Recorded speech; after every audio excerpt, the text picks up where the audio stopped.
Voy a hacer una breve presentación de Rosario Silva, que es la que va a dictar su conferencia de clausura de este congreso que termina hoy. Yo creo que no hace falta demasiada presentación para hablar de Rosario Silva.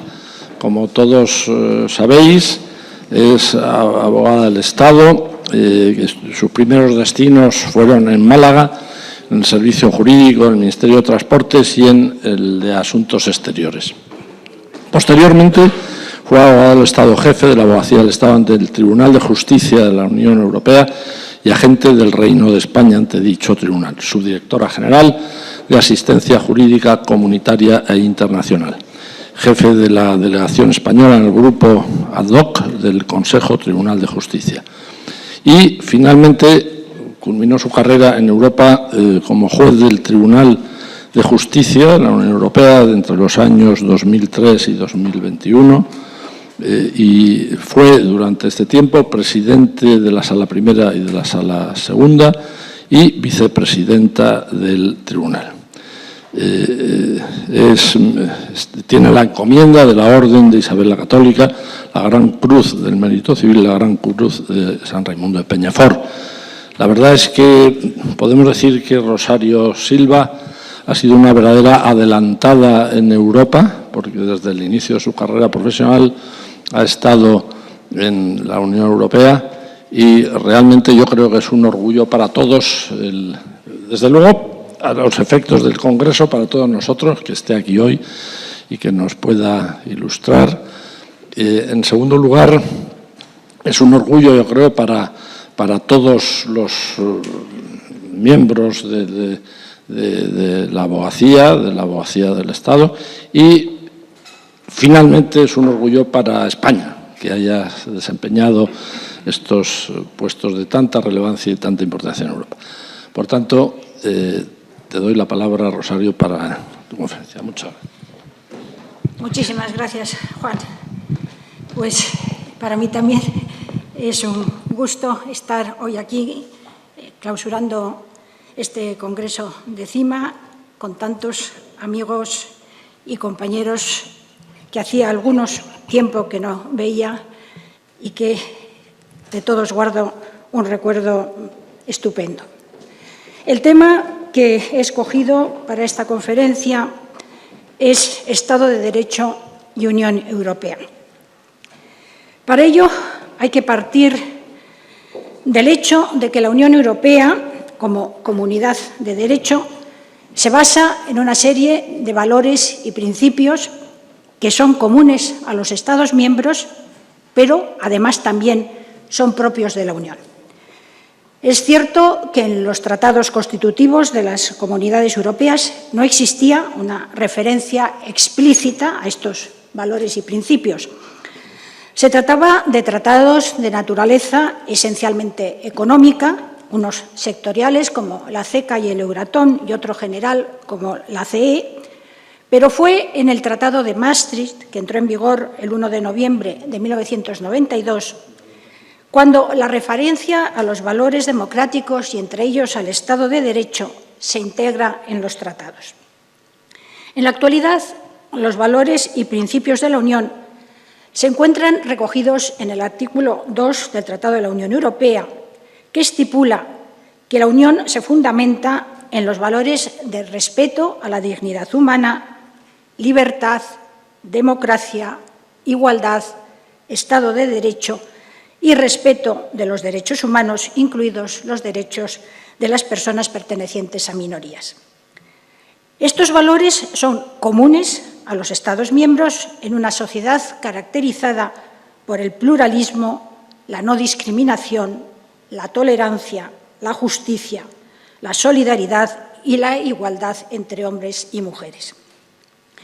Estos valores definen la identidad misma de la Unión,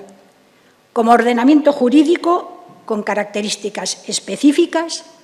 al proceder de una fuente autónoma constituida por los tratados,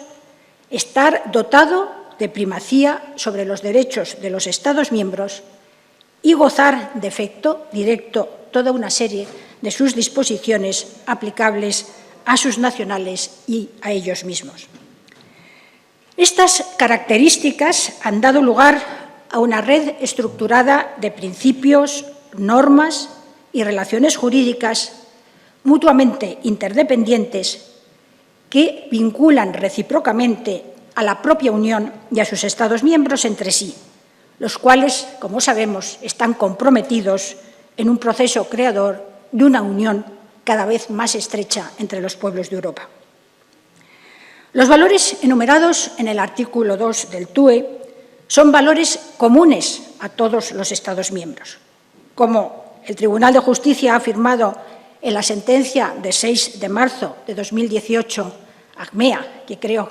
que en este foro es bien conocida, el derecho de la Unión se asienta en la premisa fundamental de que cada Estado miembro comparte con los demás Estados miembros y reconoce que estos comparten con él una serie de valores comunes en los que se fundamenta la Unión. Esta premisa implica y justifica la existencia de una confianza mutua entre los demás Estados miembros en el reconocimiento de estos valores y, por tanto, en el respeto del derecho de la Unión que los aplica. Estos valores compartidos fundamentan tanto el principio de reconocimiento mutuo como el principio de confianza mutua, que tienen una importancia fundamental en el derecho de la Unión, dado que permiten la creación y el mantenimiento de un espacio sin fronteras interiores. Por otro lado, estos valores no son, como ha reconocido el Tribunal en la sentencia de 16 de febrero de 2022, Hungría contra Parlamento y Consejo, simples declaraciones de intenciones de carácter político o meras orientaciones. Muy por el contrario, son valores que forman parte de la identidad misma de la Unión, como ordenamiento jurídico común, y que se concretizan en obligaciones jurídicamente vinculantes para los Estados miembros. En concreto, por lo que se refiere a la obligación de respeto del Estado de Derecho, el Tribunal ha declarado que es una obligación de resultado, que se deriva directamente de los compromisos contraídos por los Estados miembros frente a los demás Estados miembros y respecto de la Unión. En este sentido, conviene recordar que el respeto de estos valores y principios constituye una condición para el ingreso como Estado miembro en la Unión, dado que, conforme al artículo 49 del TUE, cualquier Estado europeo que respete los valores mencionados en el artículo 2 y se comprometa a promoverlos, podrá solicitar el ingreso como Estado miembro. Pero no basta con que un Estado miembro respete esos valores en el momento de su adhesión a la Unión. Es necesario también que continúe respetándolos durante todo el tiempo de su permanencia dentro de la Unión. De ello se deduce que el respeto por un Estado miembro de los valores consagrados en el artículo 2 constituye un requisito para poder disfrutar de todos los derechos derivados de la aplicación de los tratados a dicho Estado miembro. Y, por lo tanto, un Estado miembro no puede modificar su legislación de modo que dé lugar a una reducción de la protección del valor Estado de Derecho. En concreto, el Tribunal ha declarado en su sentencia de 20 de abril de 2021, República, que los Estados miembros deben velar por evitar, en relación con este valor, cualquier regresión de su legislación en materia de la Administración de Justicia, absteniéndose de adoptar medidas que puedan menoscabar la independencia judicial. Además, aunque existen diferencias en la forma en que los Estados miembros se organizan para garantizar el respeto de los valores fundamentales de la Unión, ello no significa que las obligaciones que de ellos se derivan puedan variar de un Estado miembro a otro. En concreto, por lo que respecta al Estado de Derecho, el Tribunal de Justicia considera que su respeto debe apreciarse sobre la base de criterios uniformes.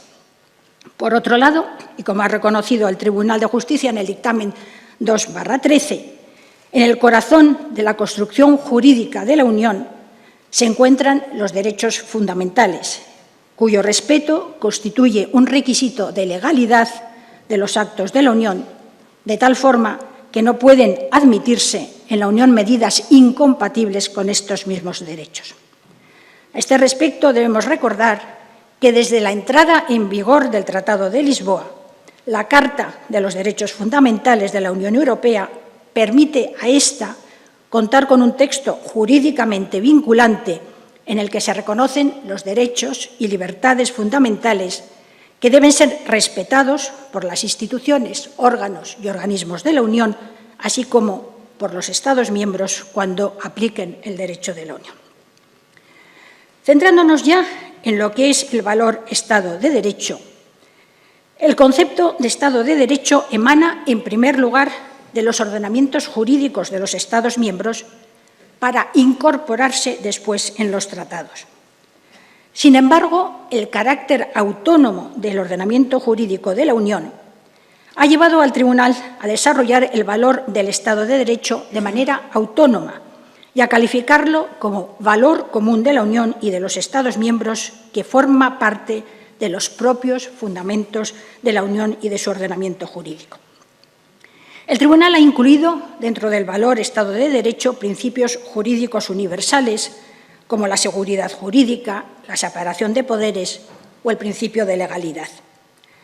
Sin embargo, el aspecto sobre el que el Tribunal ha incidido más es el de la independencia judicial, afirmando que el artículo 19 del TUE concretiza el valor Estado de Derecho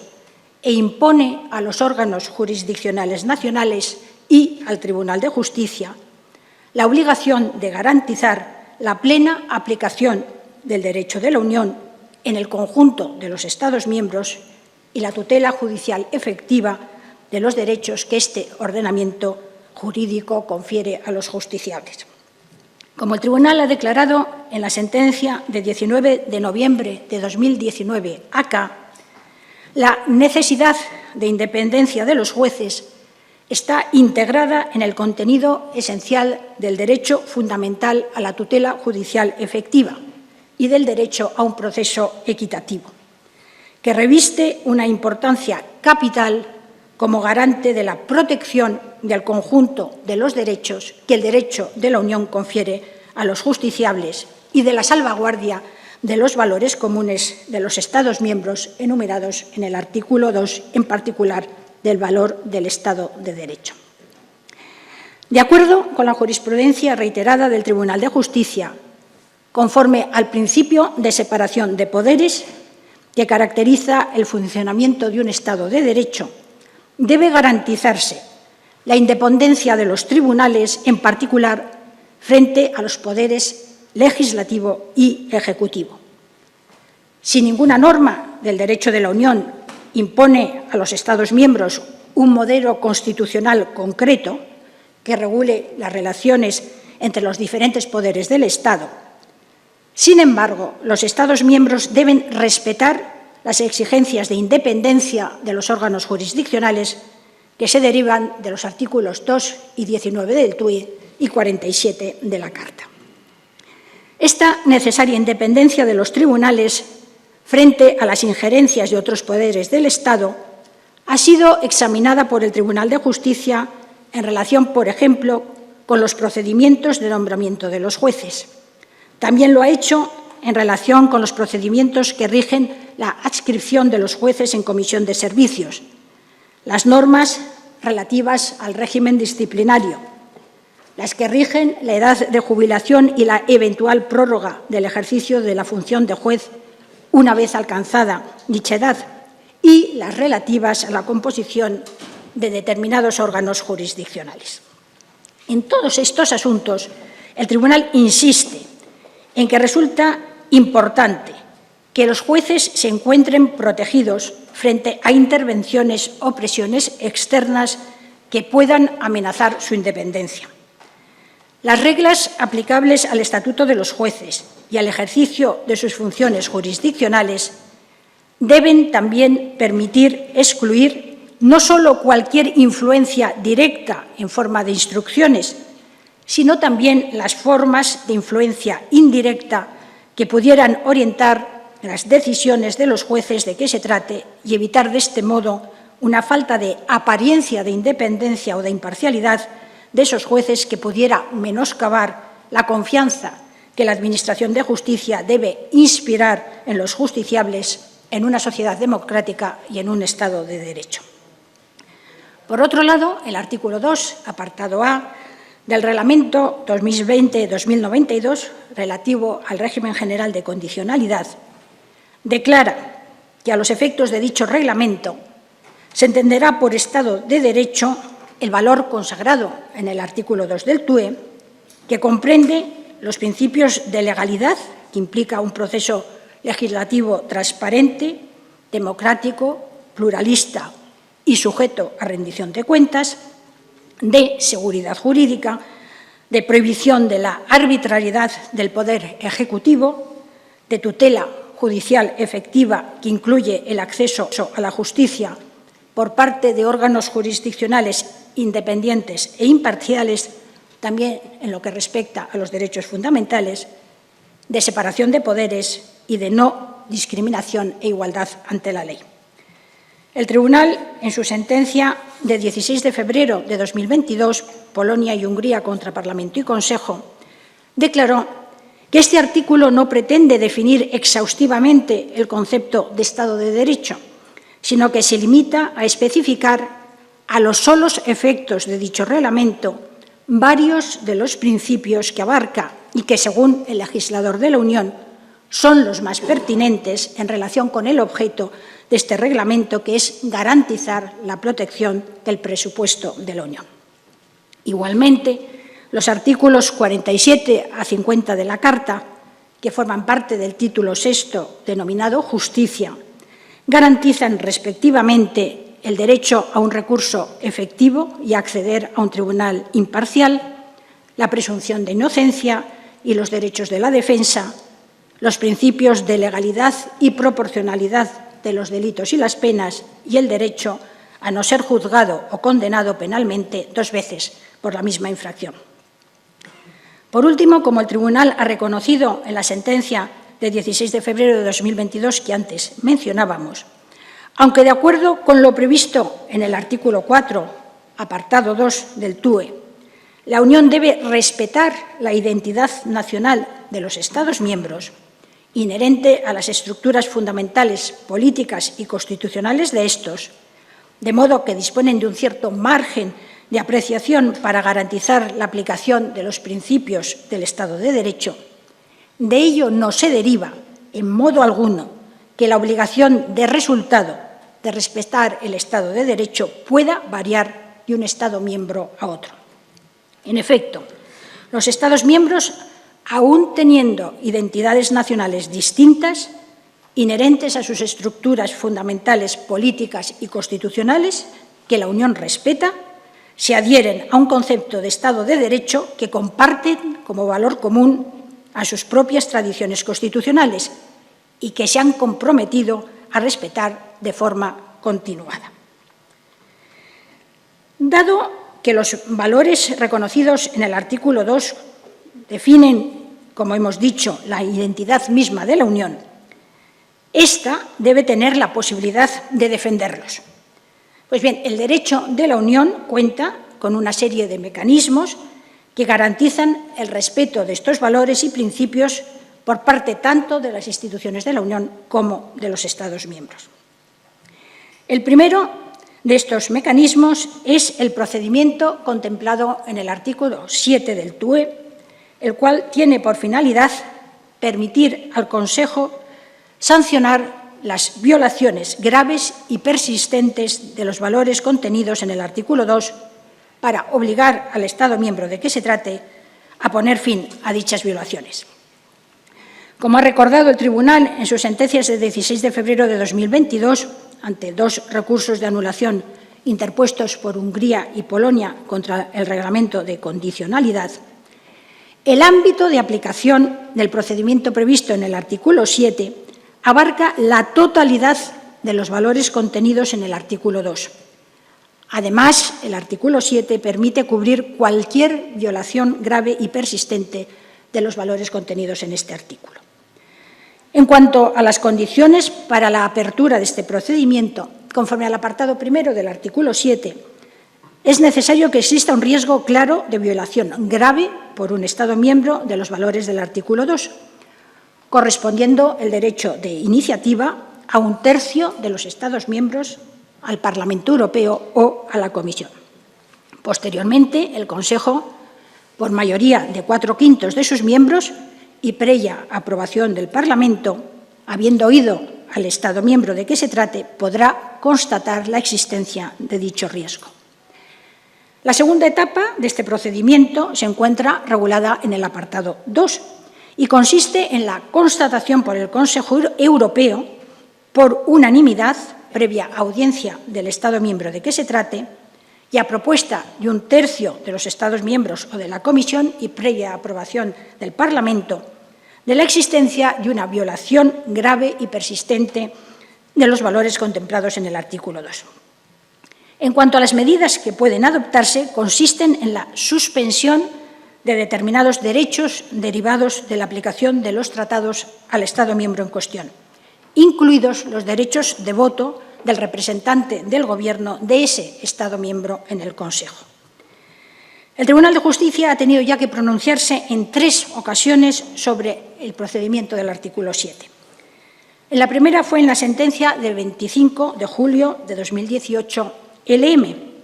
al examinar la relación entre este procedimiento y la orden de detención europea,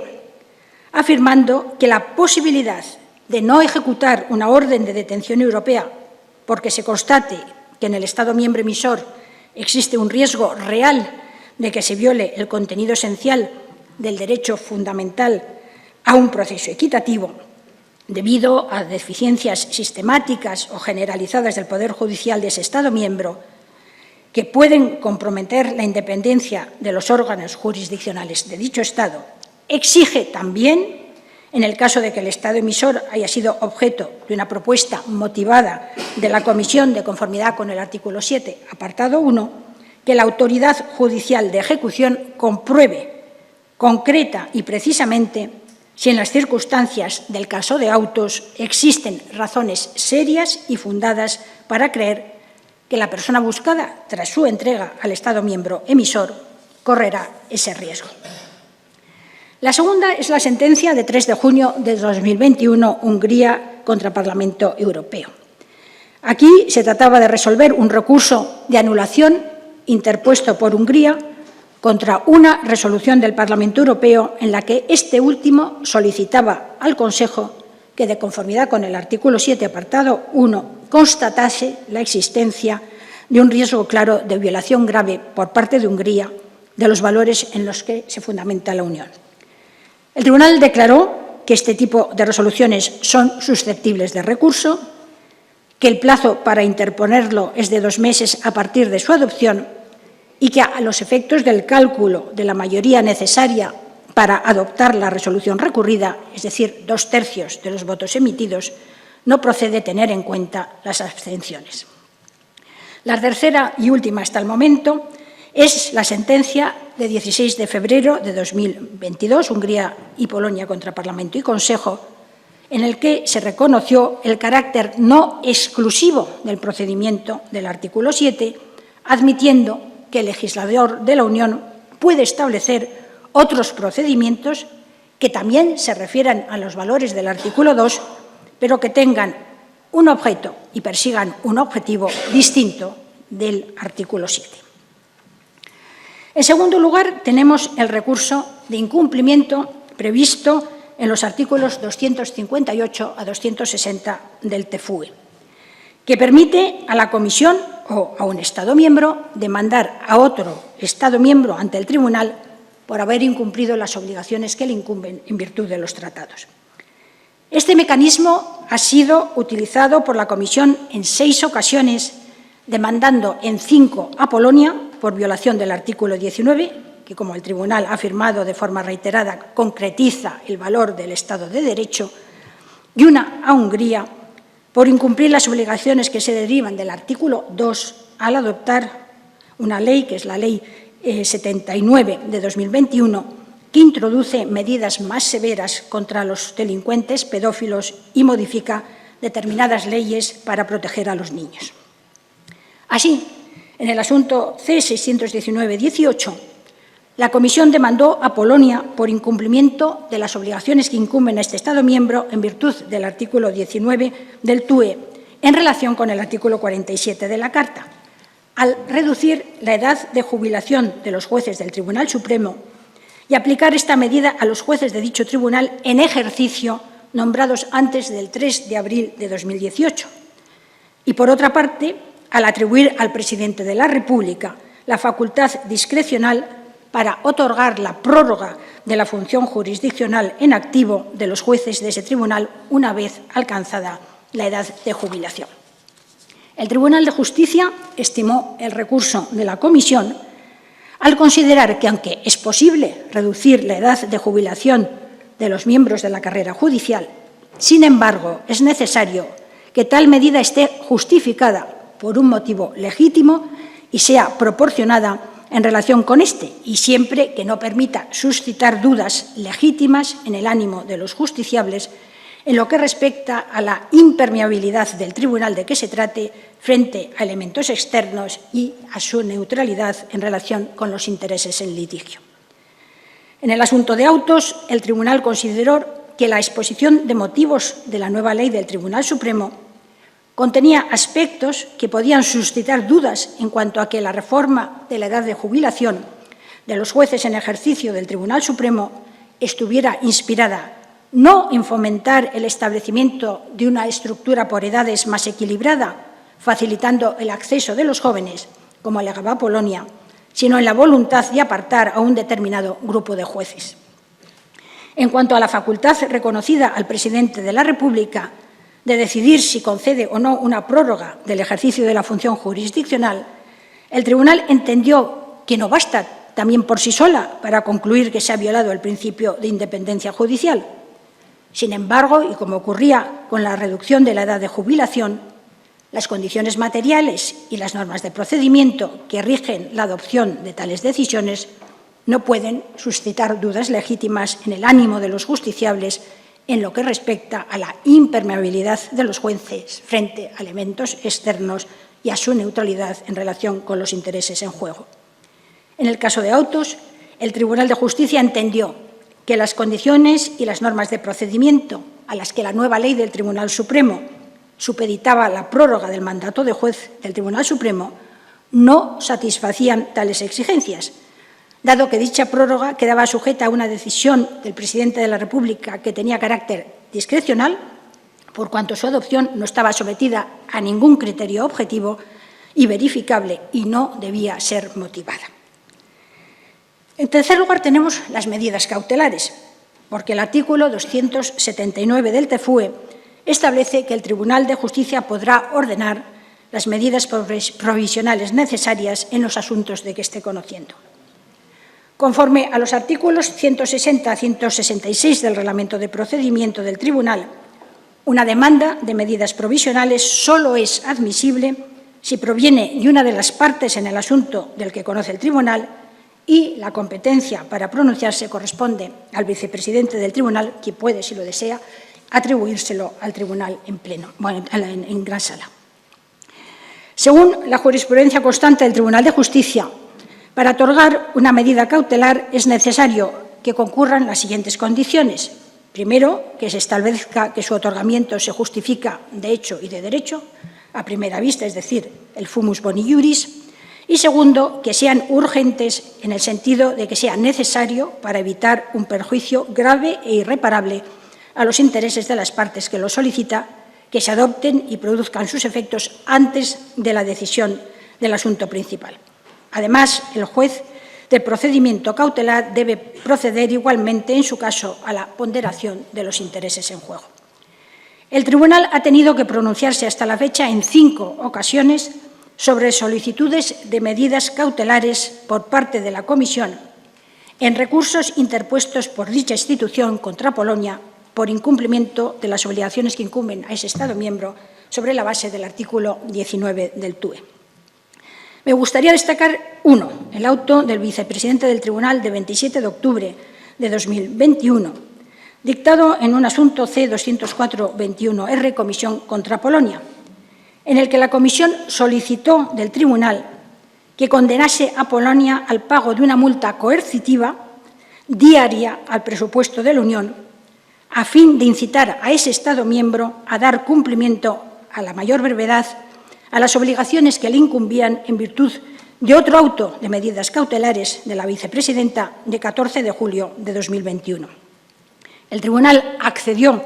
a la medida solicitada e impuso una multa coercitiva de 1 millón de euros diarios a Polonia con el fin de disuadir a este Estado miembro de retrasar la adecuación de su comportamiento a este auto.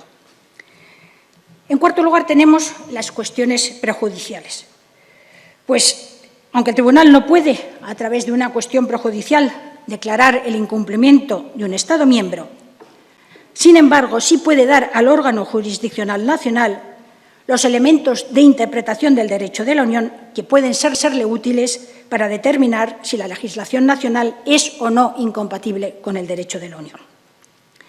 En este sentido, no podemos olvidar que el procedimiento de remisión prejudicial constituye la piedra angular del sistema jurisdiccional descentralizado concebido por los tratados,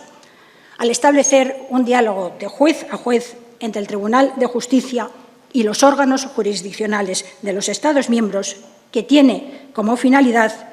garantizar la interpretación uniforme del derecho de la Unión, permitiendo de este modo asegurar su coherencia, su plena eficacia y su autonomía, así como, en última instancia, el carácter propio del derecho establecido por los tratados. Pues bien, también a través del mecanismo de la cuestión prejudicial, el Tribunal de Justicia ha ayudado a los órganos jurisdiccionales nacionales en su labor de garantizar el respeto de los valores enunciados en el artículo 2 en su Estado miembro respectivo.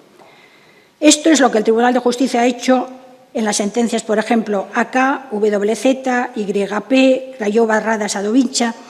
en relación con Polonia, República respecto de Malta, Associatia Forumul Judicatori Ordin Rumanía, Eurobox Promotion o RS respecto de Rumanía, IS respecto de Hungría y, más recientemente, HANA Investment respecto de Croacia. En quinto lugar, tenemos el mecanismo de condicionalidad previsto en el Reglamento 2020-2092 al que antes nos referíamos. Este reglamento establece las reglas necesarias para la protección del presupuesto de la Unión en caso de violación de los principios del Estado de Derecho en los Estados miembros. Según su artículo 3, se considera que existe indicios de vulneración de los principios del Estado de Derecho cuando se pone en peligro la independencia de los jueces, cuando no se impide, corrige o sanciona decisiones arbitrarias o ilícitas por parte de las autoridades públicas, cuando se retienen recursos financieros y humanos que afectan a su buen funcionamiento o no se garantiza la ausencia de conflictos de interés y cuando se limita la disponibilidad y eficacia de las vías de recurso judiciales o se limita la investigación, la persecución o la sanción efectiva de las infracciones. Para que se adopten sanciones contra un Estado miembro es necesario que una vulneración de los principios del Estado de Derecho en un Estado miembro afecte o amenace con afectar la buena gestión del presupuesto de la Unión o la protección de los intereses financieros de un modo suficientemente directo. Entre las medidas que pueden adoptarse está la suspensión de los pagos o de la ejecución del compromiso por parte de la Comisión, la prohibición de contraer nuevos compromisos o la suspensión o reducción de la ventaja económica obtenida en virtud de un instrumento garantizado por el presupuesto de la Unión. Este mecanismo de condicionalidad fue recurrido por Polonia y Hungría, habiendo confirmado el Tribunal su validez en las sentencias de 16 de febrero de 2022. Por último, ante el problema del respeto del Estado de Derecho en algunos Estados miembros, la Unión ha desarrollado diversos instrumentos y procedimientos que fomentan el Estado de Derecho, como el apoyo financiero a las organizaciones de la sociedad civil y, sobre todo, el informe anual de la Comisión sobre el Estado de Derecho y el cuadro de indicadores de la justicia en la Unión Europea.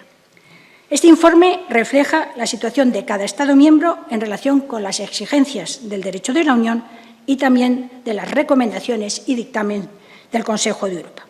Y desde 2022, la Comisión ha introducido recomendaciones a los Estados miembros. En el caso de España, en el quinto informe, que se fue publicado el 24 de julio pasado, dice que tiene que reforzar el estatuto del fiscal general, en particular en lo que respecta a la disociación temporal de los mandatos de fiscal general del Estado y del Gobierno, que se impulse el procedimiento de nombramiento de los jueces miembros del Consejo General del Poder Judicial, teniendo en cuenta las normas europeas, que se proceda a aprobar la ley sobre la actividad de los grupos de interés, que se acorte la duración de las investigaciones y enjuiciamiento de los asuntos de corrupción, que se robustezcan las normas sobre conflictos de intereses y declaraciones de patrimonio de los altos cargos de la Administración y que se avance en la mejora del acceso a la información. Para finalizar, quisiera mencionar el papel fundamental que juegan los jueces nacionales como jueces de derecho de la Unión a la hora de garantizar el respeto por los Estados miembros de los principios y valores de la Unión. En efecto, en virtud del principio de primacía del derecho de la Unión, que consagra la preeminencia de este derecho sobre el de los Estados miembros, los jueces nacionales tienen la obligación de garantizar la plena eficacia de las distintas normas de la Unión sin que el derecho de los Estados miembros pueda afectar a dicha eficacia. Además, el principio de interpretación conforme del derecho interno, en virtud del cual el órgano jurisdiccional nacional está obligado a dar al derecho interno, en la medida de lo posible, una interpretación conforme con las exigencias del derecho de la Unión, es inherente al régimen de los tratados en la medida en que permite que el órgano jurisdiccional nacional garantice, en el marco de sus competencias, la plena efectividad de los derechos de la Unión al resolver el litigio del que conozca.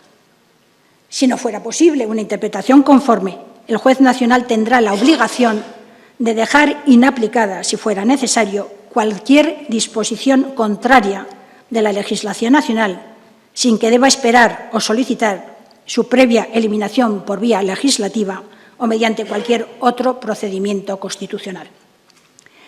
El cumplimiento de la obligación de aplicar íntegramente cualquier disposición con efecto directo del derecho de la Unión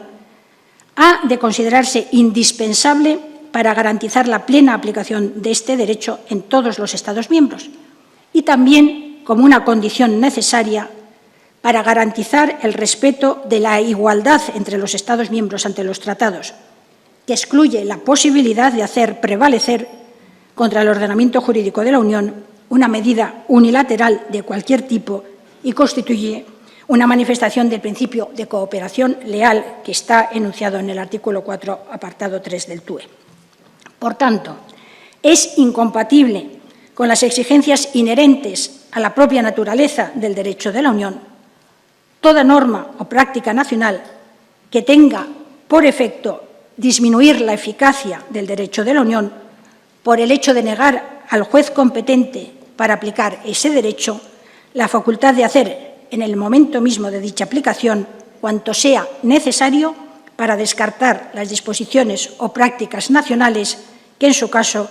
constituyan un obstáculo a la plena eficacia de las normas de derecho de la Unión. Además, debemos recordar que el Tribunal de Justicia ha reconocido efecto directo tanto al artículo 47 de la Carta como al artículo 19, apartado 1 del TUE. Así, en la sentencia de 2 de marzo de 2021, AB, el Tribunal afirmó que en la medida en que el artículo 47 de la Carta exige que el órgano competente para conocer de un recurso basado en el derecho de la Unión satisfaga la exigencia de independencia que en dicho precepto se establece,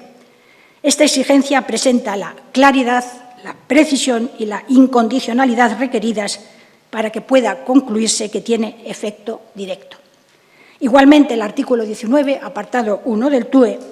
impone a los Estados miembros una obligación de resultado clara y precisa, que no está sujeta a ninguna condición en lo que respecta a la independencia que debe caracterizar a los órganos jurisdiccionales a quienes corresponde interpretar y aplicar el derecho de la Unión. En definitiva, como dice la Comisión en ese quinto informe anual sobre el Estado de Derecho en la Unión Europea, el Estado de Derecho es un valor fundacional de la Unión Europea, esencial para su funcionamiento y para la aplicación efectiva del derecho de la Unión. En virtud del Estado de Derecho, todos los poderes públicos deben siempre actuar dentro de los límites previstos por la ley. El concepto Estado de Derecho cubre un proceso de elaboración de las leyes transparente, democrático y pluralista, que rinda cuentas y garantice una tutela judicial efectiva, el acceso a la justicia, así como la independencia de los órganos jurisdiccionales y la separación de poderes. De ello se deriva que cualquier persona debe beneficiarse de una protección igual en virtud de la ley y las autoridades no pueden utilizar de forma arbitraria sus poderes. El valor del Estado de Derecho define la identidad misma de la Unión como comunidad de derecho y su respeto constituye una obligación de resultado y un requisito para entrar a formar parte como Estado miembro de la Unión y para poder disfrutar de todos los derechos derivados de la aplicación de los tratados. Por tanto, los Estados miembros deben velar por evitar, en relación con este valor, cualquier modificación de su legislación que dé lugar a una reducción de la protección del valor Estado de Derecho. Muchas gracias.